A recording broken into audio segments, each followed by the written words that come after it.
नमस्कार शेतकरी बंधूंनो, बघू शकता आपण आता आपल्या 8 ते 10 गुंठ्याच्या प्लॉटच्या कारल्यामध्ये उभा आहेत आणि आपण आतापर्यंत बघितलं तर आपल्याला दर भेटला आहे 60 रुपये, 70 रुपये, 90 रुपये. आपण आता 80 किलो कारलं काढलेलं आहे. 54 दिवसाचा प्लॉट आहे आपला. तुम्ही प्लॉटचा ग्रोथ बघू शकता. त्यानंतर त्याची सेटिंग जे मित्रांनो, सेटिंग पण एकदम व्यवस्थित झाली एकदम. ठीक आहे, तुम्हाला दाखवतो मी. ठीक आहे, इथं तुम्ही बघू शकता, इथं पण फळं आहे, इथं पण कारले आहे, इथं पण कारले. म्हणजे सेटिंग पण त्याची एकदम व्यवस्थित झालेली आहे. आणि 54 दिवसामध्ये आपल्याला आता बहुत 80 किलो काढलेले आणि इथून पुढे जवळजवळ आपल्याला 700 ते 800 किलो काढले इथून पुढे निघणार आहेत 8 गुंठ्यामध्ये. आणि आपल्याला 60 रुपये जरी भाव भेटला तरी आपले भरपूर पैसे होणार आहे मित्रांनो. एवढं सांगायचं होतं ह्या व्हिडिओमध्ये की तुम्ही काहीतरी आपल्या शेतीमध्ये नवीन नवीन करत राहा. पारंपरिक पीक घेणं हे थोडं कमी करा आणि नवीन नवीन शेतीकडे वळा. आणि जास्तीत जास्त पैसा आपल्या शेतीमधून आपल्याला कसा निघेल हे बघा थोडंसं, जेणेकरून आपल्या शेतीला प्रॉफिट निघेल.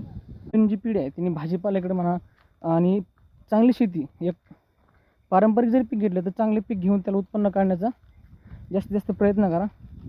तरच आपल्याला पुढच्या भविष्यासाठी शेती परवडेल.